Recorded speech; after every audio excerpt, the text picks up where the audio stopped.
Përshëndetje miq dhe mirë se erdhët në studion e emisionit Pa Gjurmë. Jemi live këtu në ekranin e Report TV, si gjithmonë edhe ditën e sotme do të jemi rreth një orë në transmetim dhe fokusi i emisionit Pa Gjurmë do të jetë sot tek personat e humbur, do të sjellim disa histori, persona që janë larguar nga banesa e tyre dhe ende nuk dihet se çfarë ka ndodhur me fatin e tyre. Do ta nisë emisionin me historinë e një të moshuari, një 78 vjeçari nga Lezhë, Lek Ndresha i dashurmiq, i cili është larguar nga banesa e njerëzve të bashortes së tij në Malsinë e Madhe në 9 qershor, pra vetëm përpara disa ditëve dhe drejtimi ngelet i paditur. Regjia më njëherë na ka prezantuar me pasaportën e Lek Ndreshaj, një histori që kemi trajtuar përpara disa ditëve, por fatkeqësisht ende familjarët nuk kanë marrë informacion, ndaj e risjellim sot në fokus, gjithë me shpresën nëse ndiqemi në pjesën veriore të Shqipërisë, në zonën e Shkodrës, në gjithë Malsinë e Madhe apo ndoshta edhe më poshtë, Lezhë, qytete të tjera ku mund të ketë përfunduar ky 78 vjeçar dhe lutemi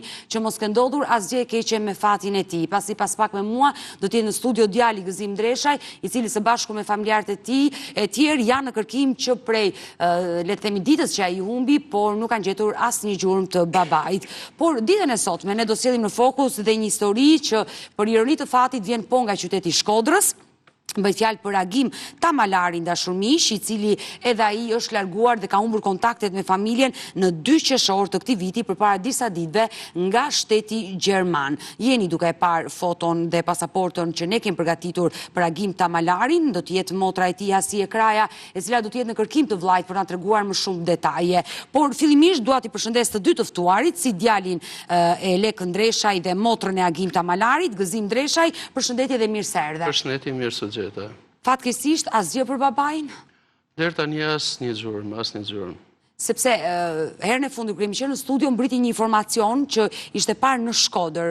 Ju folët vetë me zonjën. Kontrollum kamerat e bashkisë, kamerat e lokaleve përreth, por asnjë shenjë. U identifikuan ndonjë i moshuar që ndoshta nuk mund të ketë pasur lidhje me babain tuaj apo nuk kishte asnjë? S'kishte asnjë njeri. E keni takuar vetë zonjën personalisht? Jo, nuk në atë moment kur mbrita nuk kishte larguar nga Shkodra, nuk ishte. Nuk e ke takuar. Jo. Mirë, do jemi bashkë dhe do flasim për Lek Ndreshaj, por më lejo të përshëndes edhe motrën e Agim Tamalarit, zonjën Hasie Kraja, përshëndetje dhe mirë se erdhe. Hasie, dhe ju prej 2 qershorit as i kontakt me vllajin? Prej 3, po. Prej 3 qershorit keni humbur kontakt. Ai në datën 2 ka dalë nga shtëpia, por në datën 3 ka humbur. Ja. Po? Me datën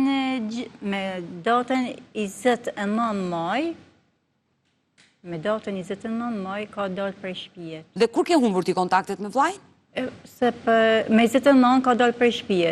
Me 30 ja ka me rrinë në Gjermani.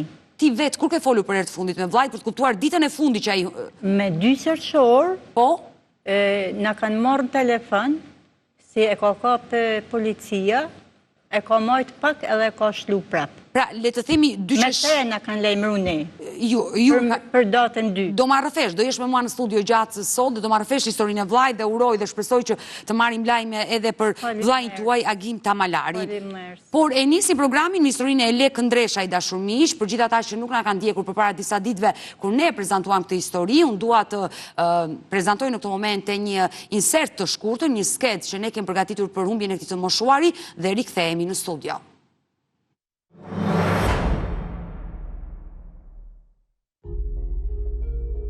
Gëzim Ndreshaj, 48 vjeç banues në Belgjik, është detyruar të udhëtojë drejt Shqipërisë pasi ka humbur çdo kontakt me tatin. Lek Ndreshaj, 78 vjeç.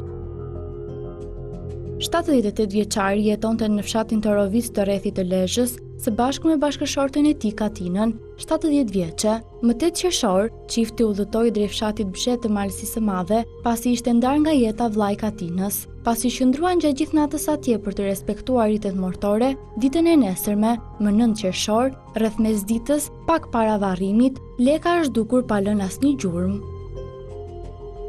Nga ai moment, familjarët dhe banorët kanë nisur kërkimet në zonë, por pa asnjë rezultat. Djali i tij Gëzimi, i cili ndodhet sot në studion e emisionit Pa Gjurmë, ka rrëfyer për gazetarët se babai i tij 2 vite më parë kishte pësuar një trompoz dhe dyshimet e familjes janë se ndoshta ka pësuar një problem shëndetësor për shkak të luhatjeve të tensionit. Pavarësisht kërkimeve intensive të cilat vështirësohen për shkak të terrenit, për fat të keq nuk është gjetur asnjë gjurmë apo informacion për 78 vjeçarin. Djali i tij apelon për ndihmë, me shpresën se dikush mund të ketë parë apo dëgjuar diçka që mund të ndihmojë në zbardhjen e kësaj zhdukje të pazakontë.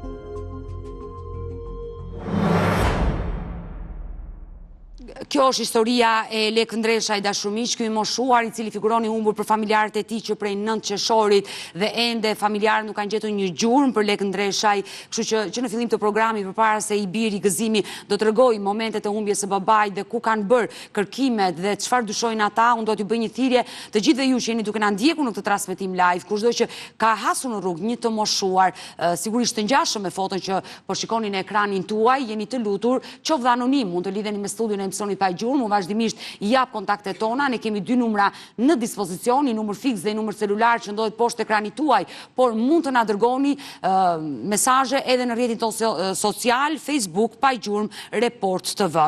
I dashur gëzim, po, mund të konsumosh ujë nëse e ke të nevojshme. Ndërkohë që ti konsumon ujë, unë vazhdoj me të dhënat e babait tuaj, se si ai u largua në 9 qershor, së bashku me bashorten e tij kishin shkuar në Malsinë e Madhe, në fshatin Bzhet, të Malsisë së Madhe, pasi kishin një fatkeqësi, kishte humbur nga kjo jetë kunatin e tij. Dhe ditën e varrimit në 9 qershor, ai është larguar duke mos njoftuar askënd dhe drejtimi ngelet i paditur. Dhe i vetmi person që e pa të ditë në fshat ka qenë një bashkëfshatar i vendit ku ndodhesh pikërisht vakia e kësaj familje, i cili ka treguar se e ka parë dhe do të nisej me një makinë. Mos gaboj dhe ma rrëfe me detaje këtë moment, i dashur gëzim. Në orën 1:25 është pa duke u nxerr dorë makinave për me sjell në shtëpi.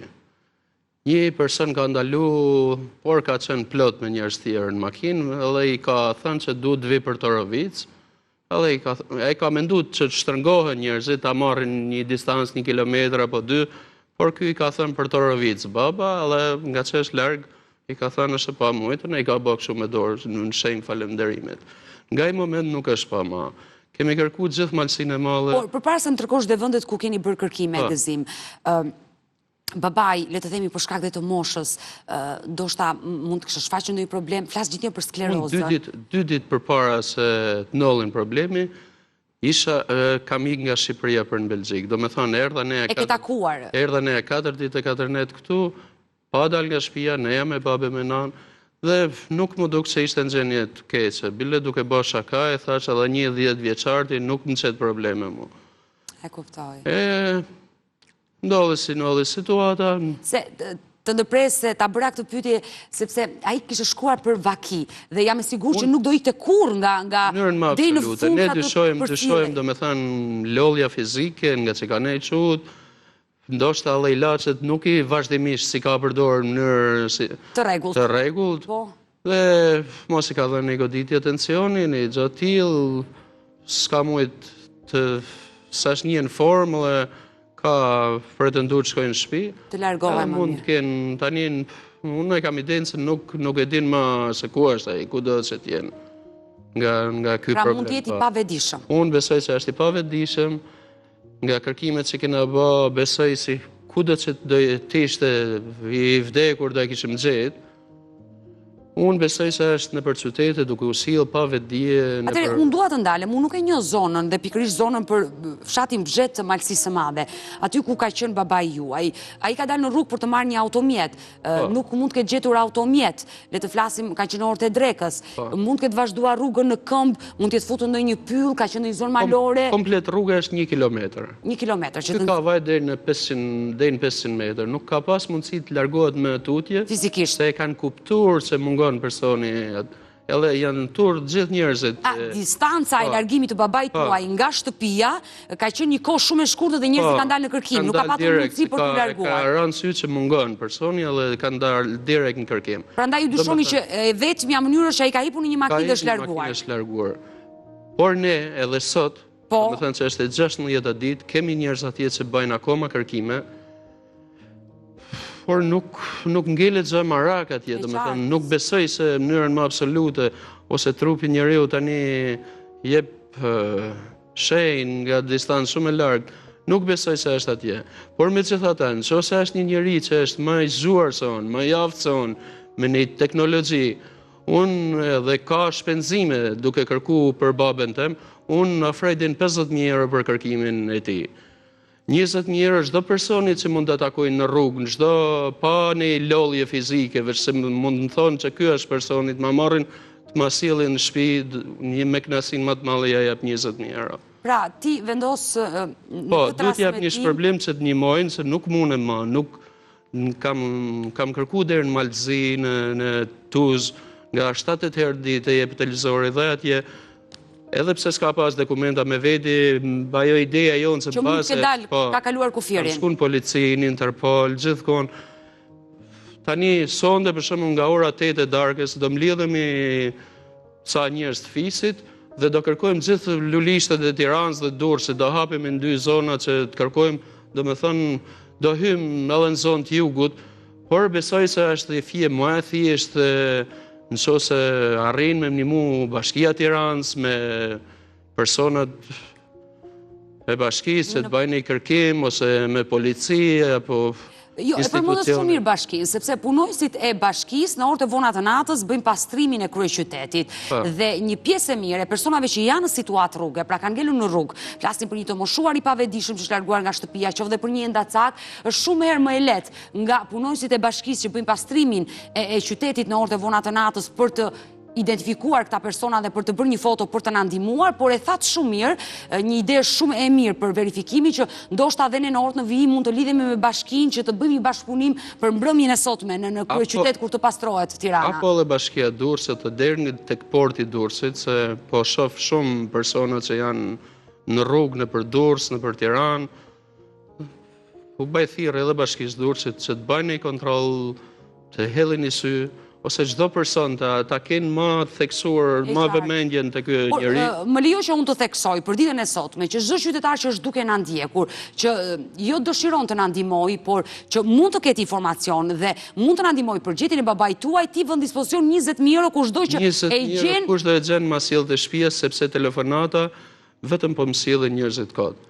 Marrin nga Italia, thonë babai jote është pa në Itali, një kohë që ai s'ka pasur si lloj. Nuk ka lidhje me atë vend dhe nuk ishte si të largohej. Domethënë, me shumë respekt, po nuk dua si lloj telefonate, ta marrin personin, ta çojnë polici ose të ma sjellin te shtëpia, dhe direkt unë jam shumë i kënaqur të jap 20.000 euro. Dhe nëse një person i tjetër më i plot fuqishëm se unë bën kërkime për të, jam shumë dakord se të investoj deri në 50.000 euro për gjetjen e babës tim. Të punoj 10 vite për me gjetë babën tim se ka punuar gjithë jetën për mua. Të besoj, edhe unë kam prindër dhe kuptoj që të thot humbja e një personi në familje. Falenderoj shumë emisionet tuaj për mbështetjen tuaj. Ja u di shumë për nerë, ja u pa çfarë bërë gjithë jetën. Unë uroj dhe shpresoj i dashur gëzim që të marrim sa më shumë informacione, sepse sa më shumë ditë, orë, kalojnë ditë, aq më e vështirë bëhet. Flasim për një të moshuar që mund të ketë përfunduar në rrugë, por imagjino pa mjekim, pa ilaçe, pa ushqim, jeta bëhet më e vështirë për të dhe është në rrezik jeta e tij. Ndaj është e rëndësishme që të gjithë ata që janë duke na ndjekur, kushdo që mund të hasi në rrugën e qytetit ku jeton, por kryesisht le të themi ajo që dyshohet mund të jetë Shkodra, fshatrat e Shkodrës, Lezhë, deri te Tirana. Një autobus mund të jenë në Korçë, ku ta diun. Nuk dihet rruga. Unë jam munduar në mënyrën time që të kontrolloj në Korçë, Sarandë, kam dërguar njerëzit gjithkohon, por duke qenë bashkuar mbase është i fije më e thjeshtë për. Dhe kushdo që arrin të gjej lek ndreshaj mund të lidhet direkt me studion e emisionit Pa Gjurmë, ose nëse ti gëzim dëshiron një numër ta bësh publik, që kushdo të telefonoj, mund ta bësh publik, mund ta thuash me zë të lartë numrin tuaj dhe regjia me titra do ta vendosi dhe poshtë. Është në WhatsApp 0032 Po, është numri juaj 455 19 2720. Atëre po e përsëris dhe një herë, 0032 që është prefiksi i Belgjikës, mos gaboj, 4559-27-20 mund t'i shkruani në WhatsApp djalit të lek ndresha i gëzimit nëse ju keni vërtet një informacion pa abuzuar se e keni parë këtu apo e keni parë atje dhe nuk ka lajme konkrete. Kështu që e bëj këtë thirrje që kushdo qytetar i cili ka një zemër të madhe që mund të ndeshi në rrugë një person të moshuar, që ka të tilla tipare, që është pikërisht Lek Ndreshaj, 78 vjeçari Lezhjan, që fatkeqësisht është i humbur dhe është larguar nga banesa e theksoi prej 9 qershorit të këtij viti. Kanë kaluar disa ditë dhe ende nuk dihet për fatin e tij. Mund të jetë në një gjendje jo fort të mirë si fizike edhe mendore, mund të jetë i pavetëdijshëm, mund të ketë përfunduar në rrugë, nuk dihet se ku mund të qëndrojë. Kushdo që e has në rrugë, menjëherë të telefonojë, qoftë policinë, qoftë redaksinë e emisionit Pa Gjurmë, por edhe vetë Gëzim Ndreshaj, ku numri i tij ndodhet poshtë ekranit tuaj, e keni me titrat dashumish, mund ta telefononi në WhatsApp dhe uroj me zemër që nga ky transmetim të vijë një lajm i rëndësishëm për Lek Ndreshaj. Gëzim, nëse ke një mesazh të fundit, ndoshta mesazhi që bëre ishte i kuptueshëm. Ti vure në pamundësi për të kërkuar kudo, vure një shumë parash në dispozicion. Unë kam vënë nga pamundësia, por do mbledhemi gjithë fisit që të bëjmë këtë pagesë, dhe jemi gjithë pro kësaj, sepse nuk mund jetojmë unë flejnë makinë, qomë makinë, i herë në 3 ditë shkoj shtëpi, baj dush, mal, fush, lice, dje pas dite kam këthy në lumin e Bunës një 70 vjeçar nga Tirana, që ishte myt atje, merr një shok, thotë e ka ndalu një dru, besoj që është baba jotë, kush don me gjetë babën dekun, tha shqyqër zotit që e gjeta, shkova e kam këthy se ishte në shtëpi. Ke gjetur një person të mbytur? Po, lajmëruan policinë, ishte nga Tirana, e kanë djenor gjatë pas ditës në Bunën e Shkodrës. Kam fëmijët, më thonë, babi ti e i zoti, i shkati, do të gjesh gjyshin. Nuk s'muna ma, dhe më thonë. Shpresojnë zotin që të më kuptojnë se babi nanë ka gjithë kush. Unë po rri tani se po më bjen me politikan, me drejtor policijet, me gjithë e kanë dhimbjen time. Por nuk duhet të kenë vetëm dhimbjen time, duhet më njëmojnë, edhe pse kanë dhanë njëmë, duhet të organizojnë popullin, dalin, kontrollojnë, ndërë kur gjehet personi. I vetëm nuk mund të arish dot, dhe kjo është e kuptueshme. Ndaj edhe një studio televizive që ndiqemi masivisht në Shqipëri që me shpresën që dikush mund ta ketë parë. Ne do mbetemi në kontakt. Unë ta uroj sinqerisht me zemër që të gjendet babai juaj, mos ka ndodhur asgjë e keqe me fatin e tij. Dhe uroj që nga ky transmetim i sotëm në telefonin tuaj të ketë njerëz që të shkruajnë, të japin informacione, çdo informacion që do vi në redaksin tonë ne do njoftojmë dhe do vazhdojmë kontaktin e përgjithshëm. Faleminderit Gëzim. Mirë të dashur miq, në këtë momente ne do shkëputemi për një këshill mjekësore dhe do rikthehemi sërish bashkë në studio, jo vetëm për të pritur informacione për Lek Ndreshaj, por për të vazhduar dhe me historinë tjetër, po nga Shkodra për humbjen e Agim Tamalarit.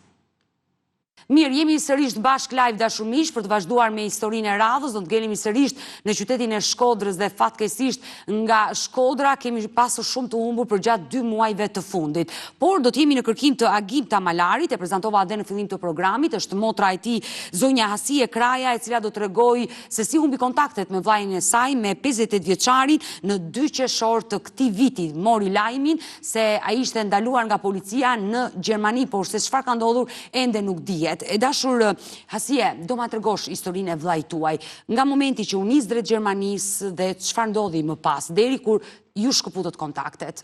Tashti Nena ka thënë se du me shku deri në Ulqin. Vllai me kë jetonte në Shkodër? Me mu e me motrën. Nuk kishte krijuar familje? Ja, beqar. Beqar, pse? Kishte pasur ndonjë fatkeqësi në jetën e vet që nuk kishte krijuar familje? Po, ka kënja shtetit, si thoni fjalë, se me fjalë atje as mu, a bëj smur, masanaj për i vjet ka kënja për spitale Belgjik, Gjermani. Por pse çfarë problemi kishte vllai juaj? Masanaj në u bëj smur mendor me fjalë. Ka pasur probleme shëndeti mendor? Pa kur ka ik krejt mirë, normal si tanë, më kupton? Si tanë të rritë, si kanë ik. Pra, ai ka lindur dhe kur është rritur deri në atë moshën në Shqipëri ku ka qenë, nuk ka pasur probleme. Gjatë emigracionit ka shfaqur problemet e para. Mbas e vitit. Mbas i vitit. Por diagnozën e dini nga se vuante vllai konkretisht apo? Ka keni shtrum spital edhe nëjna, jashtë edhe këtu ka keni smur disa herë. E qartë, e kuptoj, por diagnozën mjeku e ka dhënë apo nuk e kujtoni? Unë e mora atë kartete. E qartë, e kuptueshme. E dashur Hasie, vllai ka emigruar herët, ka qenë i ri kur ka qenë në emigrim. Pa. Ka kënë koha atëherë si i këshin si Kosovar. Në 99-ën. Në luftën e Kosovës, ku një pjesë e mire shqiptarëve shfrytzuan luftën e Kosovës, duke u paraqitur si kosovar për të përfituar letrat në vende të ndryshme. Masa nëjna ka shku atje, për një vjetë ja primar për një vjetë. Ja lanë në shpine, me fjallë ja lillën... Në qëfar vëndi ka qenë në... Belgjik. Në Belgjik, po? Mas e vitit, a bëj smur, masane ka mejnë në spitale... Pra, prej vitit 2000, vlla juaj ka shfaqur probleme shëndetit të tij dhe ka pasur probleme, le të themi dhe ka qenë gjatë gjithë kohës në mjekime të vazhdueshme. Po? Ai qëndroi në Belgjik sa? Tash nuk ka mejt me vite shumë. Se u baj smur, masanaj në kanë diftu ne, se ashtë i smur, dhe masanaj e kanë këfy. Dhe ka ardhur. Dhe ishit ju dhe motra tjetër që kujdeseshit për vllajin. Pa. Po? Masanaj me fjallë s'ka ik ma e herë për e herë. Masanaj prapë ka ik e herë tjetër, ka në diftu në Turqi. Në Turqi? Pa, për 2-3 muaj s'kena ditë gjasi sanë për te. Pra, nuk është era e parë që vllai juaj largohet të lloj forme dhe nuk njofton. Është larguar dhe herë të tjera. Ai u largua drejt Turqisë dhe nuk njoftoi askënd. Ja. Si arriti si u rikthye në shtëpi? Po, një shqiptar prej Shkodrët, e ka njoft, e ka pa një vend kështu, a din të lollën, një lulishte e ka pa. Në çfarë qyteti të Turqisë? Nuk e di. Po? Nuk e di. Dhe aty e ka njoft. Vllajin tuaj? Vllajin ton, edhe ai masanena e ka pru në shtëpi. E ka sjell. Atëherë s'ka ik më. Por kur vllai erdhi në shtëpi nga Turqia, çfarë ju tha?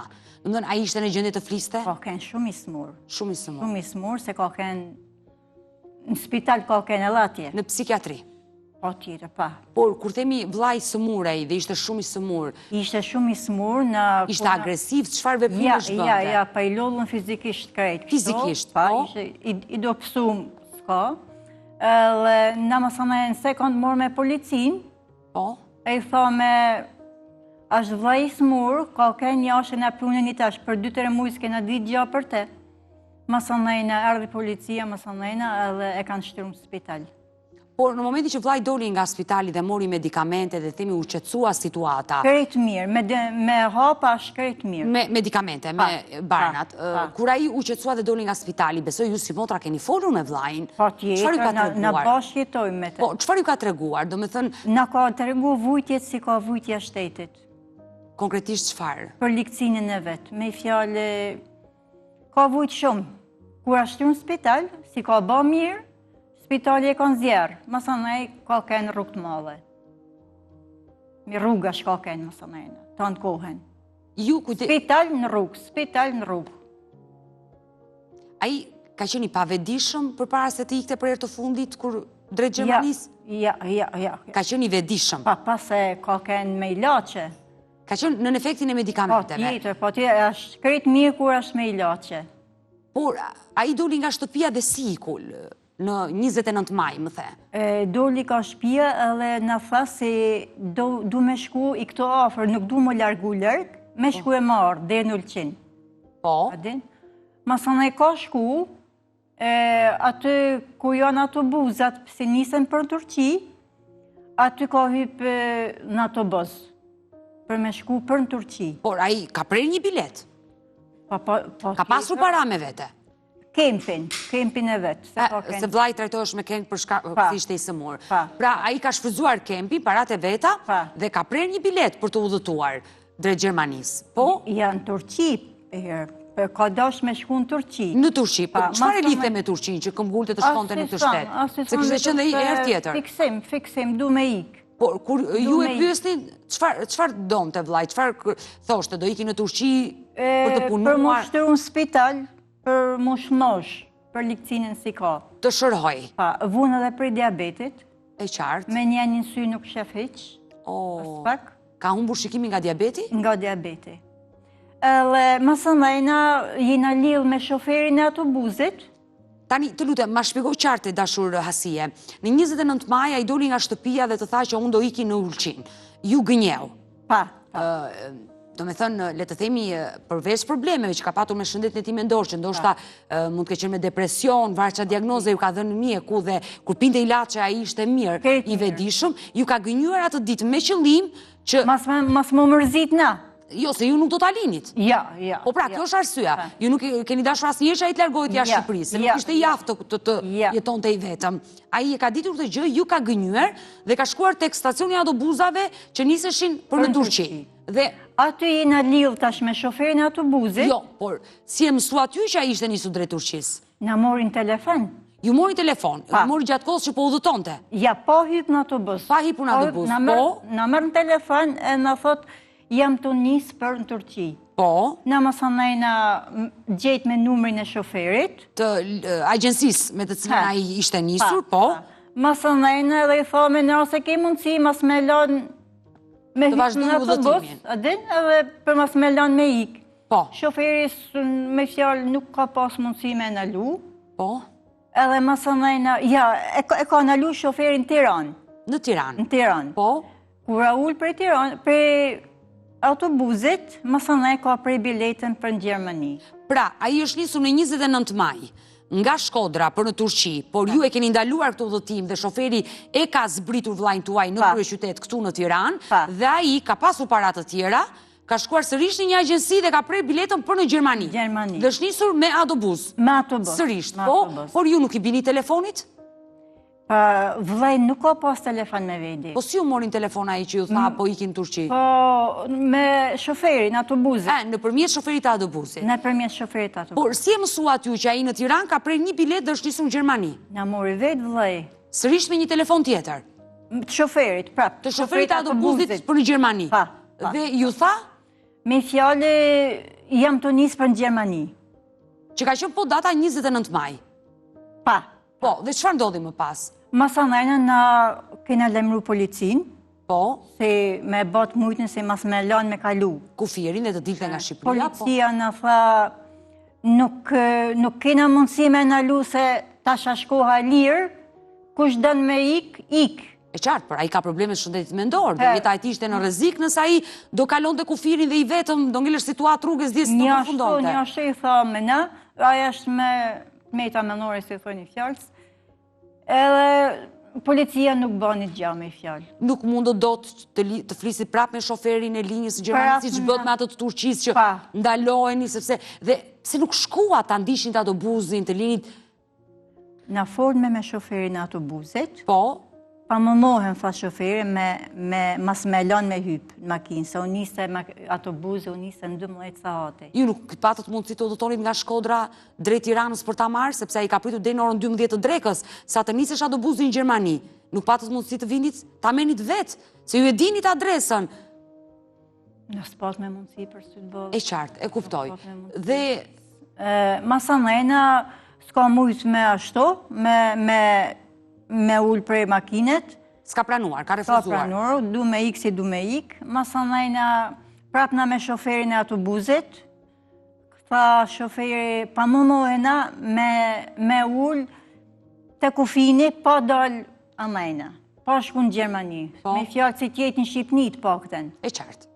Autobusi ka ndikur rrugën për të hyrë në Kosovë dhe Atë Talinin e qartë. Masanajna nuk ka pas mundësi kurse si shoferi. Nuk e ka zbritur dot. Nuk, ja. Por me vllajën ju komunikuat gjatë asaj kohe që ai po udhëtonte drejt Gjermanisë? Ja, vetëm shoferi. Me shoferin. Vetëm shoferi, kur ja kanë merri, se ja kanë merri në Gjermani, Nuremberg. Vendi Pa. ku e ka zbritur shoferi. Mund të lidhemi ditën e sotme me shoferin e autobusit të linjës që ka përshkruar vllai juaj drejt Gjermanisë, regjia të na ndihmoj me këtë zotëri, si quhet drejtuesi i automjetit? Nuk e ditë. Granit Halili, mos gaboj. Nuk e di. Granit Halili, urojmë që mos të jetë në timon duke udhëtuar, ndoshta numri mund të jetë jo në dispozicion, se ndoshta mund të jetë në Gjermani. Është zotëria Granit Halili, i cili është drejtuesi i një autobusit, i një linje këtu udhëtimi, pra Shqipëri-Gjermani, rrugën që ai bën, i cili i ka mbajtur në kontakt të vazhdueshëm familjen për Agim Tamalarin, ku i ka treguar se edhe vendi ku e kalon pikërisht te stacioni i autobusit dhe një qytetin në Gjermani? Nuremberg. Vendi ku ka zbritur vllai juaj Agim Tamalarin. Atëherë le ta kem zilen në transmetim të zotit Halili, ndoshta mund të na japi ditën e sotme më shumë detaje, po unë bëjthirje gjithë shqiptarëve, të cilët jetojnë në shtetin gjerman, që mund ta kenë hasur Agim Tamalarin, i cili prej datës është fikur telefoni, më thot regjia, që do thot ai mund të jetë në udhëtim dhe ndodhet në shtetin gjerman. Mirë, Denisi është nipi. Djali. Është djali juaj, sepse Denisi ka bërë shumë kërkime dhe ai ka qenë në kontakt të vazhdueshëm me shoferat e autobusit, ata që kanë dhënë informacion për agimin. Le të kemi edhe Denisin në këtë transmetim. Denisi, a din se punë Denisi ka arsimik aty, se unë kam jetu me vllon. E qartë, por Denisi ka patur kontakt me shoferin e autobusit. Pa. Dhe për të na shpjeguar situatën, sepse personi i fundi që ju ka dhënë informacion për vllajin tuaj është pikërisht Granita Lili. Kështu që le të flasim edhe me Denisin, qofse gjithmonë ai do të jetë në dispozicion. E dashur Asie, ju sa vite keni që jetoni me vllajin? Ka vite, shumë vite ka, shumë vite. Shumë vite. Ju e mbani në shtëpinë tuaj?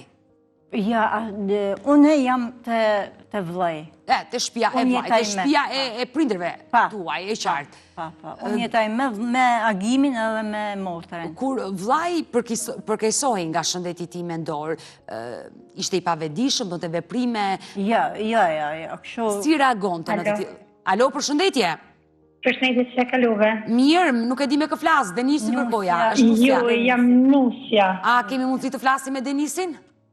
Jo, u përgjigja unë për shkak se nga që jam marrën me këtë pjesën e e-maileve dhe me telefonata dhe thoshta shpjegaj pak më saktë. Mirë, do na prezantohesh si quhesh?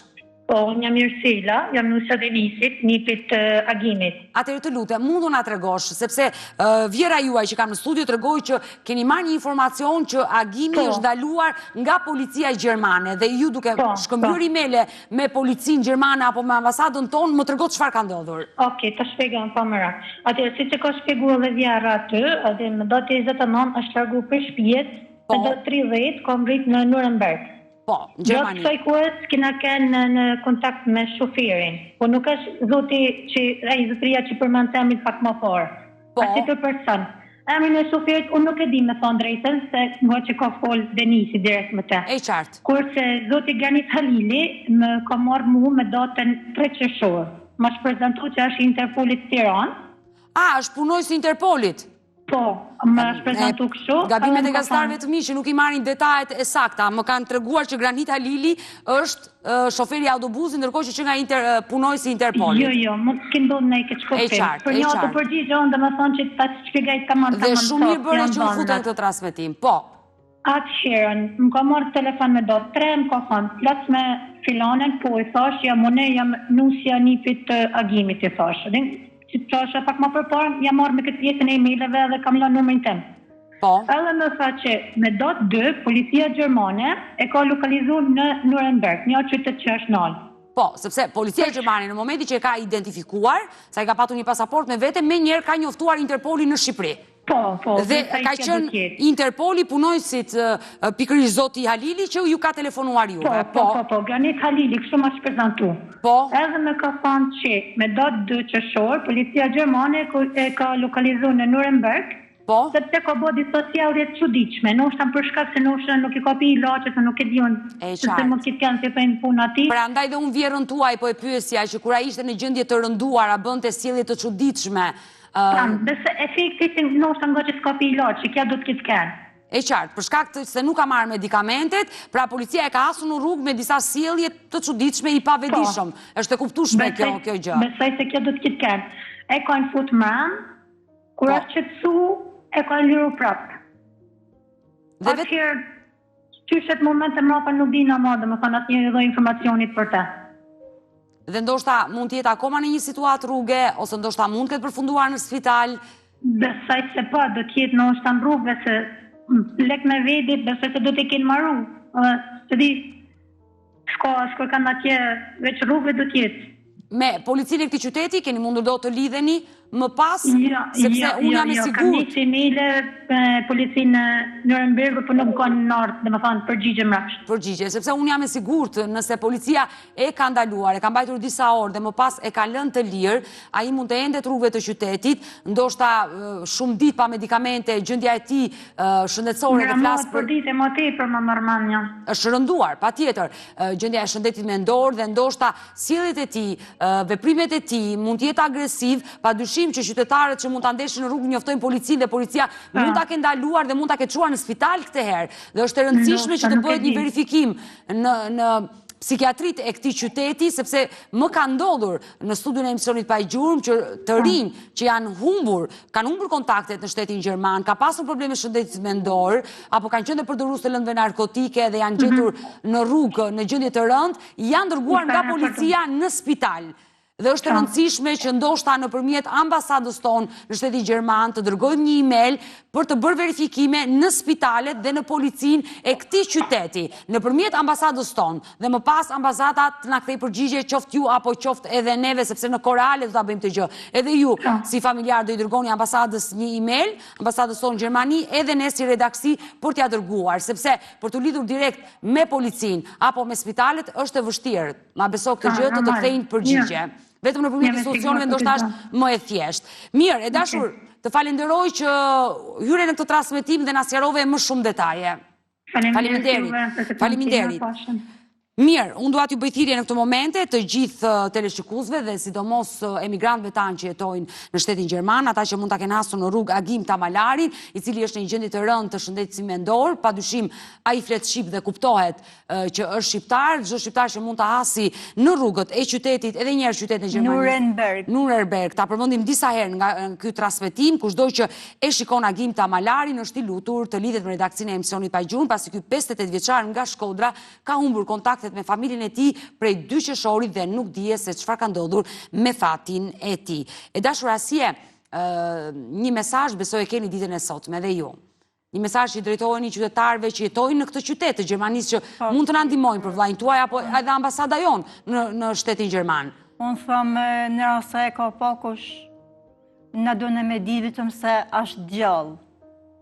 Edhe në rast se është më shumë mirë, edhe këtë done me dit inshallah është në shumë mirë, është dikun mërem, si thoni fjallës. Inshallah nuk është rrugash. Meraku juaj është i madh, se për shkak të problemeve që ka me shëndetin e tij, se na ka diftu vujtjet përpara si ka vujt.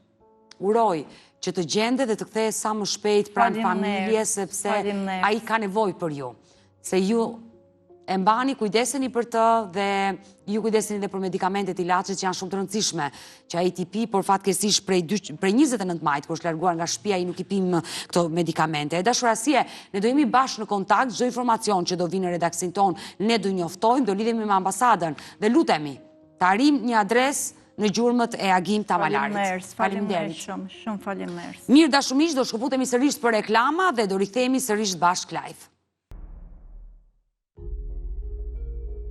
Një rast tjetër zhdukje vjen këtë herë nga qyteti Korçës, ku 75 vjeçari Islam Fixha është larguar nga banesa mëngjesin e datës 2 qershor të këtij viti, duke mos lënë asnjë gjurmë prej asaj dite.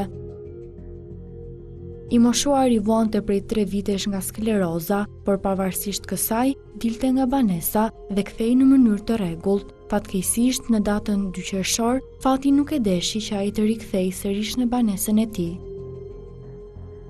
Islami jetonte vetëm me bashkëshorten e tij, e cila kujdesej për të. Çifti në fjalë ka 5 fëmijë, por të gjithë kanë emigruar jashtë vendit. Prej më shumë se 2 javësh fëmijët e Islamit po jetojnë në ankth, duke kërkuar çdo gjurmë që mund të çojë në vendodhjen e babait të tyre. Djali i vogël i familjes Fixha, Ervini, ka marrë disa informacione që babai i tyre është parë një qafzez pa hyrë në ersek, por ende nuk ka asnjë informacion të saktë. Ditën e sotme, fëmijët e tij shpresojnë të marrin dhe vetëm një informacion, i cili t'i mbajë ende ndezur shpresën familjarëve, të cilët po e përjetojnë humbjen e babait. Kjo është historia e Islam Fixhës, një tjetër i moshuar dashumish nga Korça, i cili ka dalë nga banesa, është larguar edhe ai prej 2 qershorit dhe drejtimi ngelet ende i paditur. Dhe në fakt ne e sillim sot në fokus historinë e Islam Fixhës, pasi ka mbritur një informacion, një qytetar i cili dyshon se ka parë Islamin të 75 vjeçar vetëm përpara disa ditëve në Çerm të Lushnjës. Dua të lidhem me dëshmitarin, ta kem në një lidhje telefonike, por ndërkohë edhe djalin e Islam Fixhës, Ervisin, i cili është në kërkim të babait dhe fatkeqësisht prej disa ditëve gjithë familja është në kërkim në terren, por ende nuk kanë gjetur një gjurmë të Islam Fixhës. Regjia po na ndihmon me pasaportën televizive. Kjo është fotoja e 75 vjeçarit Korçar, i cili ka dalë nga banesa e tij dhe drejtimi ngelet i paditur. Ndërkohë që dua të kem në lidhje telefonike dëshmitarin, regjia të më japi një shenjë nëse e kam dëshmitarin në lidhje telefonike, një qytetar i cili na ka ndjekur në transmetim dhe ka treguar për redaksinë e emisionit Pa i Gjurmë që e ka parë në çerm të Lushnjës. Një informacion që dua ta diskutoj sot, gjithë me shpresën që mund të gjejmë në një gjurmë të 75 vjeçarit, 75 vjeçari që është larguar nga shtëpia në datën 2 qershor. Dyshohet se ka përfunduar në çerm të Lushnjës, gjendja e tij sipas dëshmitarit nuk ka qenë fort e mirë, ai ka bërë një përshkrim që ka lidhje me të gjithë karakteristikat e Islam Fixhës. Urojmë që të jetë në çerm të Lushnjës dhe në këto momente ju bëj thirrje gjithë qytetarëve të cilët jetojnë në qytetin e Lushnjës apo në çerm, nëse janë duke na ndjekur, të na telefonojnë. Mirë, sa të bëhet gati kjo lidhje, unë dua të bëj një tjetër shkëputje të detyrueshme, do të flasim për një klip të rëndësishëm i cili quhet Prostatol Dashurmish, është një suplement ushqimor i cili është i destinuar për popullatën e rritur mashkullore që ndihmon në problemet dhe funksionimin e prostatës. Njihuni me Prostatolin dhe rikthehemi sërish bashk live. Bashk live, por fatkeqësisht vetëm 2 minuta më kanë ngelur në dispozicion dhe ndoshta ditën e sotme në këtë transmetim live nuk mund të realizojmë dot lidhjen me dëshmitarin, por ky numër do t'i kaloj menjëherë djalit të vet Ervisit që të lidhe dhe të mësoj pikërisht nga dëshmitari se ku e ka parë babain e tij Islam Fixha. Regjia edhe një herë shkurtimisht të treja pasaporta që trajtuam ditën e sotme, Islam Fixha, një 75 vjeçar i cili fatkeqësisht ka humbur kontaktet me familjen e tij nga Korça në 2 qershor të vitit 2025 vetëm përpara disa ditëve. Kushdo që ka informacion që e ka parë Islam Fixhën është i lutur qoftë anonim të lidhet me studion e emisionit Pa i Gjurmë. Kalojmë dhe te pasaporta e Lek Ndreshaj, një 78 vjeçar nga Lezhë, i cili ka humbur kontaktet me familjen e tij në 9 qershor vetëm përpara disa ditëve nga Malësia e Madhe, ku djali i tij Gëzim Ndreshaj në pjesën e parë ka qenë në studion ton dhe tregoi dhe deklaroi se kushdo që do e ndihmoj për gjetjen e babait ka vënë në dispozicion një shumë parash prej 20.000 euro dhe kushdo që shikon Lek Ndreshaj mund të lidhet me policin, por edhe me vetë familjarët. Ju bëj thirrje dashurmiq dhe për historinë e Agim Tamalarit, një 58 vjeçar shkodran i cili ka humbur ai kontaktet me familjen në 2 qershor nga Gjermania. Çdo shqiptar i cili mund ta ketë asur në rrugë në vendin ku ai ka humbur është i lutur të lidhet me redaksinë e emisionit Pa i Gjurmë dhe uroj dhe shpresoj që të treja histori që ne trajtuam ditën e sotme, të tre këta persona që rezultojnë të humbur të gjenden sa më shpejt. Ne kemi ardhur në fund edhe për ditën e sotme. Ju falenderoj që ndruat me mua deri në fund të programit, ne bashkë do ritakohemi sërish nesër live ora 16 këtu në ekranin e Report TV. Bashkë mirupafshim.